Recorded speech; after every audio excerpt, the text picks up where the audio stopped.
He was supposed to be reincarnated as the strongest, but his sister got all his power. Asahi is a teenage boy who tried to save a little girl from a traffic accident. He explains it as something that made his body move on its own. But unfortunately, he got hit and collapsed under the car. Despite his luck, he was still happy that at least the girl is safe, but thinks about what will happen when the closest people related to him will think when they find out, especially his older sister. Suddenly, he sees a bright orb radiating and pulling him inside, transferring him into a strange place. There he sees some slimes, a castle, and a dragon, and he guesses that he was given a second chance in another world. He immediately starts exploring the nearby city, comparing it to several games he played. And after bumping into someone, he realizes that everyone here speaks his language, despite the setting looking European. He notices there's a guild, skill shop, and everything he experienced in his favorite games. So, his only excited guess is that he was reincarnated in a game world. But he's still pretty dumb. He takes a selfie with his phone,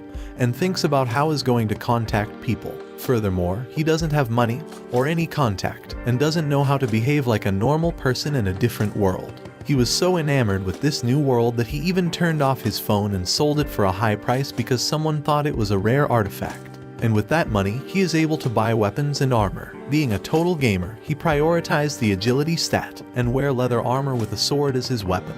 As he walked into the guild, he nervously asked the receptionist for a quest. Realizing that it's his first time, she decides to explain everything to him and helps him register as an adventurer. For his first quest, she recommends him to hunt killer rabbits. They're E-rank monsters, and pretty much easy to kill. He gets all hyped up. It's his first quest, but to his shock, he encountered a huge high-level wyvern. He thinks it to be easy, but the monster starts chasing him while spitting fireballs, making his fight for survival a living hell. He dodges everything by luck and hides. He needs a strategy and also needs to know his skills and stats, but ends up finding out that he barely has any stats.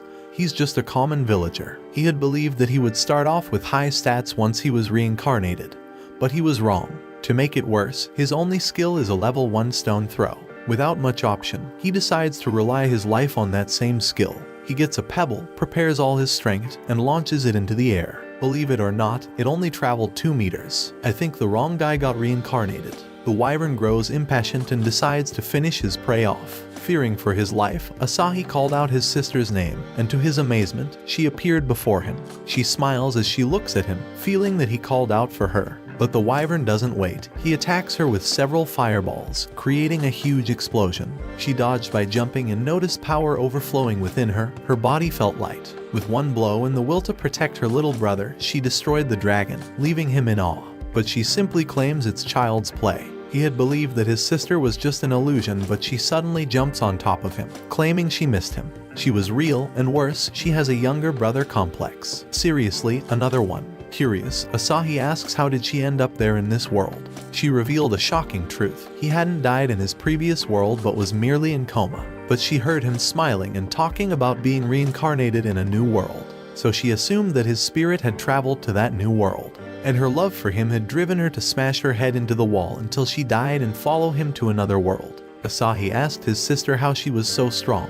and she revealed that her constant worry for him gave her the strength to endure. Asahi believed that his sister knew the way back to their previous world but was shocked to learn that she did not. However, he accepted this truth and they decided to live as siblings in this new world, where his sister is the one who's overpowered and he is the background character. A few weeks have passed since they joined hands in this world, and they have a mission to kill 3 orcs that are completely destroying a village, leaving the villagers in panic. The monsters easily manage to subdue the guards defending it and celebrate their new conquer. In the midst of chaos, there's a little girl trying to hide in between the buildings crying for her life. Suddenly, we see Asahi walking toward these monsters. The monsters are impressed by his courage and ask who he is, and he introduces himself as an adventurer. The monsters mock him, but he's determined to prove his strength and take these evil monsters down. The trolls thought of themselves as invincible and taunted Asahi for being outnumbered. The monster charged at him, and Asahi's only reaction was to brace himself. A piercing rock raises from the floor and stabs the orc's gut, redeeming it lifeless. The orc gets projected into the air, and Maya uses it as a jumping stone,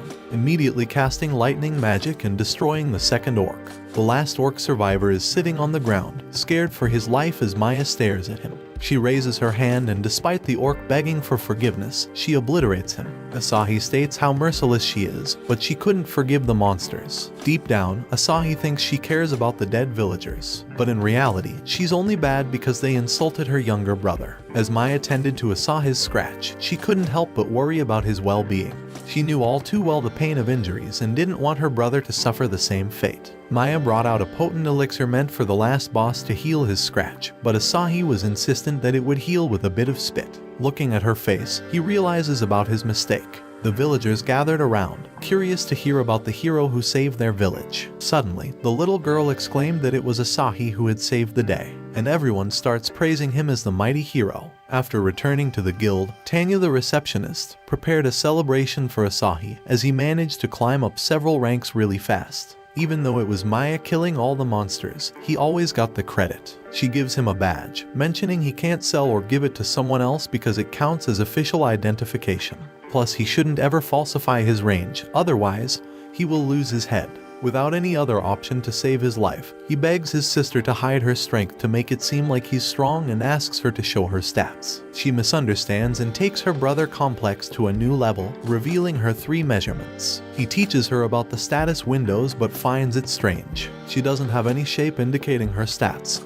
He thinks it to be an error, but he realizes what's wrong. Her level and ability stats are so high that they get out of the status windows screen. He orders her to never show her status screen to anyone, while also feeling his pride completely destroyed as a gamer who started out with no stats. Suddenly, they hear a commotion nearby. They decide to check it and see the most famous adventurers' party, Clan Bama, a party so strong that the kingdom prepared a parade before they set out to defeat the Demon Lord. Asahi gets hyped out when he finds out about the Demon Lord. His sister doesn't understand it though, so he quickly explains it to be the final boss, and usually the guy that allows them to go back to their world. She gets hyped out, but the store clerk who bought Asahi's phone mentions the party leader's rank. He's 2 ranks above Asahi and the strongest adventurer out there. But there are some people who don't like him, like that old dude who's jealous. The guy starts making a scene, destroying an outdoor bar. In short, the old dude used to have the same rank as Asahi, but got demoted. But the store clerk has no worries. Asahi is there, he's strong. Everyone starts pressuring Asahi into taking action, but he's almost wetting his pants. The pressure starts to build up, with everyone shouting his name. And the old guy has the brilliant idea to insult Asahi, just like the orc. His sister clearly doesn't like it and wants to turn him into old grind meat. But Asahi cannot be exposed, so he tells Maya his secret plan, while promising to do anything she asks. He then starts moving forward, pretending to be a bad boy. In short, he threatens and insults the old guy. The guy didn't take it and decided to charge in like a monkey, but Asahi simply moves his arm as if he was creating a line between them, and a huge crack appears on the floor. As you know, he's weak. It was obviously his sister who did it. The old man starts running away like a chicken begging for his life, and everyone celebrates and shouts for Asahi's name as a new hero. By the end of the day, he happily walks away, thinking that he didn't get exposed. But his sister is the happiest one. He completely forgot about his promise to do anything, and she's pretty curious to find out how his lips